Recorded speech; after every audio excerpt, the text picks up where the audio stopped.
वृंदावन के लाल गोकुल के कान्हा ने जब छठे वर्ष की आयु में प्रवेश किया, तब एक दिन कन्हैया ने माता यशोदा से कहा, मैया, आपने हमारी तरफ देखा कभी? अब हम बड़े हो गए हैं।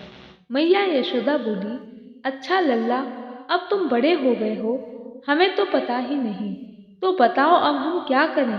तब प्रभु बोले, अब हम बछड़े चराने नहीं जाएंगे, अब हम गाय चराने जाएंगे। तब मैया बोली, अरे कान्हा, तुम इतने भी बड़े नहीं हुए हो। तब कान्हा जिद करने लगे, नहीं मैया, हमारे बराबर के साथी सभी गैया चराते हैं, गैया के साथ उठते बैठते हैं, खेलते हैं, हमारा भी मन करता है। नहीं नहीं, हम भी गैया चराएंगे।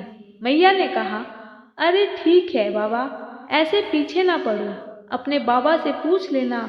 मैया के इतना कहते ही झट से कन्हैया नंद बाबा से पूछने पहुंच गए। बाबा ने कहा, लाला, अभी तुम बहुत छोटे हो, अभी तुम बछड़े ही चराओ। कन्हैया बोले, बाबा, अब मैं बछड़े नहीं, गाय चराऊंगा। हमारे सभी मित्र गाय को चराने ले जाते हैं। इतने पर भी जब कन्हैया नहीं माने, तब बाबा बोले, ठीक है लाला, तनिक तुम पंडित जी को तो बुला लाओ, वह गोचारण का मुहूर्त देखकर बता देंगे। बाबा की बात सुनकर भगवान झट से मारे खुशी के पंडित जी के पास पहुंचे और बोले, पंडित जी, यह आप किस काम में उलझे हैं? आपको हमारे बाबा ने बुलाया है, सांझ हो जाएगी, आपको गोचारण का मुहूर्त देखना है, जरा शीघ्रता से बताइए। अगर आज आप मुहूर्त बता देंगे तो मैं आपको बहुत सारा माखन दूंगा। पंडित जी नंद बाबा के पास पहुंचे और कहने लगे, अरे नंद बाबा, आपका कन्हैया क्या कह रहा है? तब नंद बाबा बोले, हाँ सुना, जो कह रहा है मान लो। तब पंडित जी बार बार पंचांग देखकर गणना करने लगे। तब नंद बाबा ने पूछा, पंडित जी क्या बात है, आप बार बार क्या गिन रहे हैं? पंडित जी बोले, क्या बताएं नंद बाबा, केवल आज का मुहूर्त ही निकल रहा है, उसके बाद तो 1 वर्ष तक कोई मुहूर्त ही नहीं है। पंडित जी की बात सुनकर नंद बाबा ने कहा, क्या मैं आज का आज ही कन्हैया को गाय चराने की स्वीकृति दे दूं? मुझे तो बहुत भय लग रहा है। इतना सुनकर तो प्रभु फिर से वही अपना राग अलापने लगे। नंद बाबा ने भगवान को गोचारण की स्वीकृति दे दी। भगवान जो समय कोई कार्य करे वही शुभ मुहूर्त बन जाता है। उसी दिन से भगवान ने गोचारण आरंभ किया और वह शुभ तिथि थी कार्तिक मास में शुक्ल पक्ष की अष्टमी। भगवान की गोचारण आरंभ करने के कारण यह तिथि गोपाष्टमी कहलाई। माता यशोदा ने अपने लल्ला के श्रृंगार किया और जैसे ही पैरों में जूतियां पहनाने लगी तो लल्ला ने मना कर दिया और बोले, मैया ये क्या कर रही हो? यदि मेरी गोवें जूतियां नहीं पहनती है तो मैं कैसे पहन सकता हूँ? यदि पहना सकती हो तो उन सभी को भी जूतियां पहना दो। और भगवान जब तक वृंदावन में रहे, भगवान ने कभी पैरों में जूतियां नहीं पहनी। आगे आगे गाय और उनके पीछे पीछे बांसुरी बजाते भगवान, उनके पीछे बलराम और श्री कृष्ण के यश का गान करते हुए गोप ग्वाले विहार करते हुए भगवान ने उस वन में प्रवेश किया। तब से भगवान की गोचारण लीला का आरंभ हुआ। जब भगवान गोवे चराते हुए वृंदावन जाते, तब उनके चरणों से वृंदावन की भूमि अत्यंत पावन हो जाती। यह वन गोवों के लिए हरी भरी घास से युक्त एवं रंग बिरंगे पुष्पों की खान बन गया था। गौ माता और माता लक्ष्मी के संबंध में एक कहानी। एक बार युधिष्ठिर ने भीष्म पितामह से पूछा, हे पितामह, मैं आपसे ये जानना चाहता हूँ, आखिर देवी लक्ष्मी का गाय के कौन से अंग में स्थान है? तब पितामह ने युधिष्ठिर को बताते हुए कहा, हे पुत्र, एक दिन माता लक्ष्मी गाय माता की महिमा से प्रेरित होकर उनके पास गई। लक्ष्मी ने मनोहर रूप धारण करके उस स्थान पर गई जहाँ गौओं का झुंड था।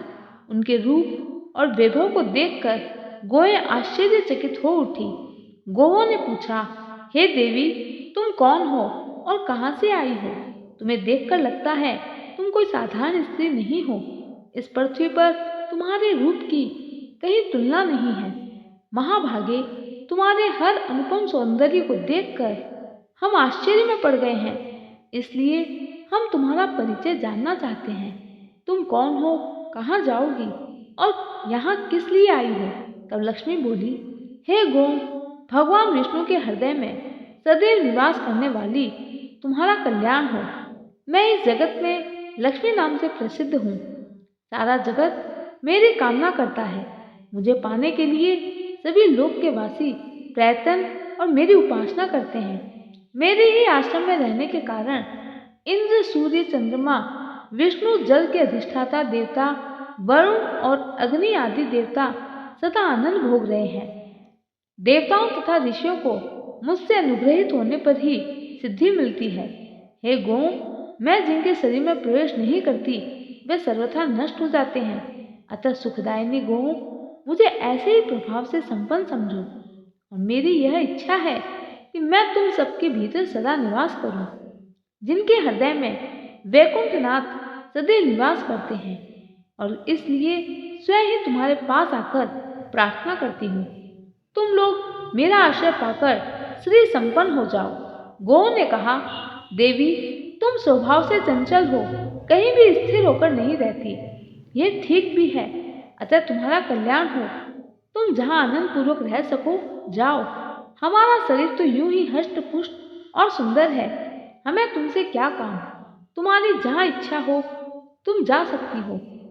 तुमने दर्शन दिया, इतने में ही हम कृतार्थ हो गए। तब माता लक्ष्मी ने कहा, प्रभु के प्रिय गौ, यह क्या बात है? क्या यही तुम्हारे लिए उचित है कि तुम मेरा अभिनंदन नहीं करती? मैं सती साध्वी हूँ, दुर्लभ हूँ, फिर भी मैं तुम्हारा सानिध्य चाहती हूँ। उत्तम व्रत का पालन करने वाली गौ, लोक में जो ये प्रवाद चल रहा है कि बिना बुलाए स्वयं किसी के यहाँ जाने पर निश्चय ही अनादर होता है, लगता है यह ठीक ही जान पड़ता है। देवता, दानव, गंधर्व, पिशाच, नाग, राक्षस और मनुष्य बड़ी उग्र तपस्या करके मेरी सेवा का सौभाग्य प्राप्त करते हैं। सौम्य स्वभाव वाली गौ, तुम मुझे यहाँ ग्रहण करो। गौ ने कहा, हे देवी, हे सर्वभूत हित प्रदा, देवता, किन्नर, गंधर्व, यक्ष, न जाने कितने व्यक्ति तुम्हें पाने के लिए प्रयास करते हैं। तुम उनकी अभिलाषा पूरी करो। यहाँ तुम्हारा क्या प्रयोजन? लक्ष्मी ने कहा, दूसरों को सम्मान देने वाली गौ, तुम्हारे त्याग देने से मैं संपूर्ण जगत के लिए अवहेलित और उपेक्षित हो जाऊंगी। इसलिए मुझ पर कृपा करो। तुम सदा सबका कल्याण करने वाली हो। तुम्हारे किसी एक अंग में, चाहे वह नीचे के कुत्सित अंग में भी यदि स्थान मिल जाए तो मैं उसमें रहना चाहती हूँ। निष्पाप गौ, वास्तव में मैं तुम्हारे अंगों में कोई कुत्सित स्थान तो दिखाई ही नहीं देता। तुम परम पुण्यमयी, पवित्र और सौभाग्यशालिनी हो। अतः मुझे आज्ञा दो, तुम्हारे शरीर में जहाँ मैं रह सकूं उसके लिए मुझे स्पष्ट बताओ। हे नरेश्वर, लक्ष्मी के ऐसा कहने पर करुणा और वात्सल्य की मूर्ति शुभ स्वरूपा गौओं ने एक साथ मिलकर सलाह की। फिर सबने लक्ष्मी से कहा, सुबह यशस्विनी, अवश्य ही हमें तुम्हारा सम्मान करना चाहिए। तुम हमारे गोबर और मूत्र में निवास करो, क्योंकि हमारी ये दोनों वस्तुएं परम पवित्र हैं।